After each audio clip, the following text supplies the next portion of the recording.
صلاۃ والسلام علیک یا رسول اللہ، صلاۃ والسلام علیک یا حبیب اللہ۔ میرے پیارے رسول حضرت محمد صلی اللہ علیہ وآلہ وسلم نے مومن کی قبر کا حال بھی بتا دیا۔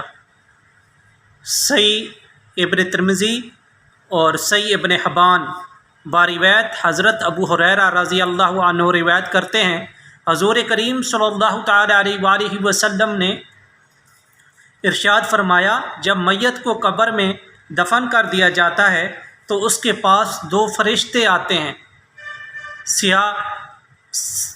سیاہ رنگت اور نیلی آنکھوں والے دو فرشتے حاضر ہوتے ہیں میت کے پاس۔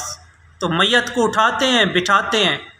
حضور کریم صلی اللہ علیہ وسلم نے فرمایا، باقی حدیثوں میں 3 سوال ہیں، لیکن اس حدیث میں صرف وہ میرے بارے میں پوچھیں گے، بتاؤ اپن نبی کے بارے میں تمہارا کیا عقیدہ ہے، نبی صلی اللہ تعالیٰ علیہ وآلہ وسلم سے تم کتنا محبت کرتے ہو، نبی کے بارے میں آپ کیا جانتے ہو۔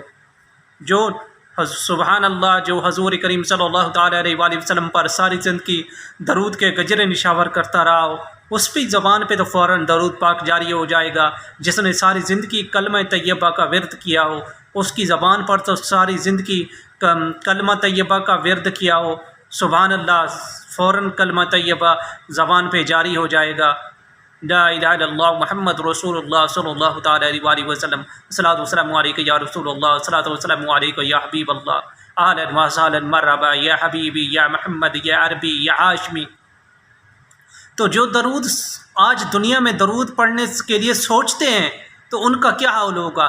دنیا میں اگر بندہ تنہائی میں بیٹھا ہو تو انسان آ جائے تو انسان سے انسان ڈر جاتا ہے، وہ تو قبر کا مقام ہے جہاں فرشتے آئیں گے تو بندے کا تو خوف سے برا حال ہوگا۔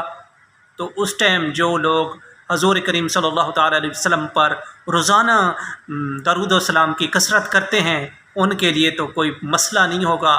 جو لوگ سوچ و وچار میں مبتلا رہتے ہیں وہ پریشانی کے عالم میں مبتلا ہوں گے۔ میری دعا ہے اللہ تعالیٰ تمام مسلمانوں کو اس مشکل گھڑی میں کامیابی و کامرانی عطا فرمائے، آمین ثم آمین۔